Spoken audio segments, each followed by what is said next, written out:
What I miss about US, frankly, is just the neatness and the cleanliness and the order of things and the courteousness that people show to each other.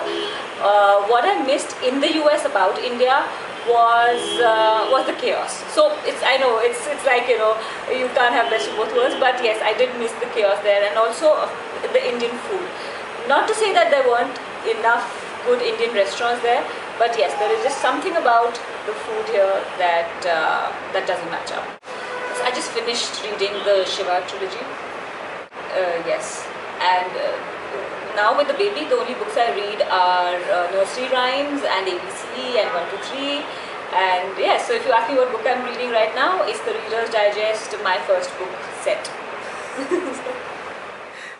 My favorite nursery rhyme would have to be Twinkle Twinkle Little Star, because that's the one my baby wants me to sing all the time. Yes, I remember.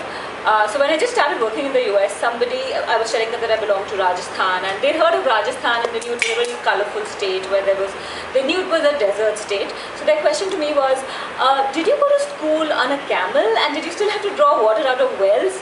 And you know, I didn't know whether to laugh or to cry at that question, but so that was the funniest thing that happened to me in the US. Most unique hospitality experience I've had in Rajasthan has actually been at Nahargarh Fort, and there's a little kitchen that is run by the chef of the king himself. And you know, just the way he serves up a meal, really, it's a very simple meal because he literally serves it in his kitchen. And it's a very simple meal, but just the royalty associated with that, and the fact that you're sitting in a real palace and eating food made by, you know, a royal chef, that feeling was just good.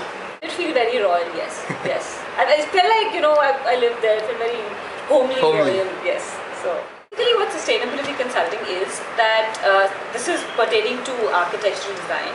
So I basically design buildings that are green, that consume less energy and water, and that have a lesser carbon footprint on the environment. That is what consulting, sustainability consulting in real estate is. And so the funny thing that I've heard people say is not about sustainability consulting, but about architecture itself. And this is when I was in probably the second year of architecture, and an old aunt came visiting, and she said, "Oh, what do you study? You must be an architect." And so what is it that you do differently that a mason can't do? And basically my aunt thought that a mason was probably better because he had more experience. It was actually lifting the bricks and making something, whereas she just couldn't understand what I was. Having lived in the US and lived in a hostel even in India, there was always dearth of good food. And I wasn't much into cooking, though, you know, I have a family history of very good cooks. So it was almost like, you know, I had to cook because if I wanted food, if I wanted healthy food, I had to cook for myself. And also because I'm a vegetarian, my choices were even more limited. So I basically started cooking out of necessity, and then I realized how much I enjoyed it. And then other people started appreciating the food I cooked. So once I got that appreciation, it encouraged me even more to cook.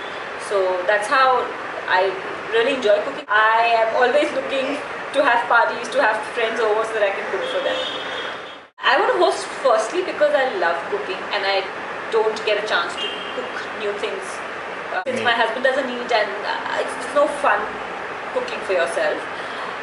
The other thing is I enjoy meeting people, I enjoy socializing and getting to know people from different backgrounds, different cultures. So I thought this was something that, you know, got those two things together. So I said, why not? I can cook and I can meet new people, and it's all in the setting of my comfortable home. So it's the perfect thing to do. So basically, I like people who are like, you know, chilled out. You know, they not very formal. Yeah, interesting people, intellectually interesting people who have something interesting to talk about, who are well traveled, who have experiences to share. And I guess anybody who would sign up for something like this would have to be that inherently, because otherwise they wouldn't sign up for something like this. I mean, I just think that's how it's going to be anyway. So, and of course, those people have to enjoy food. They have to be like food lovers and willing to experiment with different kinds of food. So, if you're want to eat a really good, tasty, healthy, home-cooked Rajasthani meal, you know who to sign up for. I've got two thalis, the Maharana's thali and the Sage Cheese thali. Both these meals have something that you've never eaten before, probably, because they're not the typical Rajasthani food that you find in restaurants. So I really hope to see you soon. Come over and enjoy.